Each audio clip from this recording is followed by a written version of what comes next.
সারা দেশের মতো কোরবানির পশুর চামড়া সংরক্ষণের জন্য বিনামূল্যে 200 টন লবণ বিতরণ করতে টাঙ্গাইল জেলা প্রশাসক কার্যালয়ে প্রায় 36 লাখ টাকা বরাদ্দ দেয় সরকার।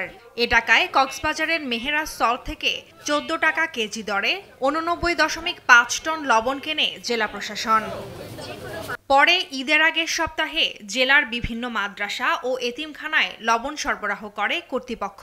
তবে বরাদ্দ দেয়া এসব লবণ অধিকাংশ প্রতিষ্ঠান চামড়া সংরক্ষণে ব্যবহার করেনি।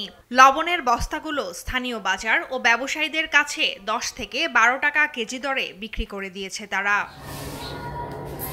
অধিকাংশ প্রতিষ্ঠানে সংরক্ষণের কোনো ব্যবস্থা না থাকায় চামড়া সংরক্ষণ করতে দেখা যায়নি কোনো প্রতিষ্ঠানকে।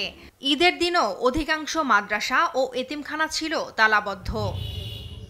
মাদ্রাসা ও এতিমখানা কর্তৃপক্ষ বলছে, চামড়া সংরক্ষণের ব্যবস্থা না থাকায় বরাদ্দ পাওয়া লবণের বস্তাগুলো কম দামে ব্যবসায়ীদের কাছে বিক্রি করে দিয়েছে তারা।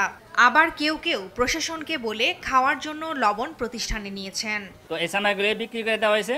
পরবর্তীতে সিদ্ধান্ত হয়েছে তাহলে লবণগুলি যেহেতু রুম বাইসে যাইতেছে, কোনো রুমে সংরক্ষণ করে রাখা সম্ভব না, তাহলে লবণগুলি বিক্রি করে দিয়ে এই টাকাটা পুরাটাই লিলা বোর্ডিং, যেহেতু আমাদের মাদ্রাসায় 100 জন ছাত্র সারা বছর ফ্রি খায় ইতিমখানা। এই প্রতিষ্ঠানের লবণটা আমরা বাইরে বিক্রি করে এটা যে টাকা হয়েছে এটা মাদ্রাসা আমরা অনুদানে কাজ করেছি। আমি মাদ্রাসার জন্য চামড়া সংগ্রহ করি নাই। উপজেলা প্রশাসন থেকে আমি লবণ পাইছি 5 ব্যাগ।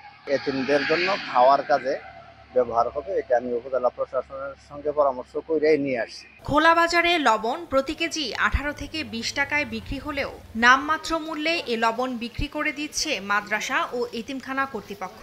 20 টাকা কেজি পাইকারি, ওটাই নাই তো 1000 টাকা বস্তা নেয়। চামড়া লবণ একটা, আবার এই আগলা লবণ আর একটা। চামড়া যেগুলা দিছে ওইগুলা দাম কম, আরো কম। 17 টাকা দিয়েছি, 20 টাকা দিয়েছি। এদিকে কারো বিরুদ্ধে বরাদ্দকৃত লবণ বিক্রির অভিযোগ পাওয়া গেলে তদন্তপূর্বক আইনগত ব্যবস্থা নেওয়ার কথা বলছে জেলা প্রশাসন। যদি কোনো নির্ধারিত প্রতিষ্ঠান এটিতে লবণ চামড়াতে না লাগিয়ে তারা যদি বাহিরে কোনো এটি দিয়ে থাকে ওই কর্তৃপক্ষ, মাদ্রাসা, রিলা বোর্ডিং বা এতিমখানার, এটা আমরা ইনফর্মড হলে ওই কর্তৃপক্ষের বিরুদ্ধে আমরা ব্যবস্থা নিব। সঠিক তদারকির মাধ্যমে লবণ বরাদ্দ দেয়া হলে সরকারের অপচয় রোধ হবে মনে করছে সচেতন মহল। নিউজ ডেস্ক, দেশ টিভি।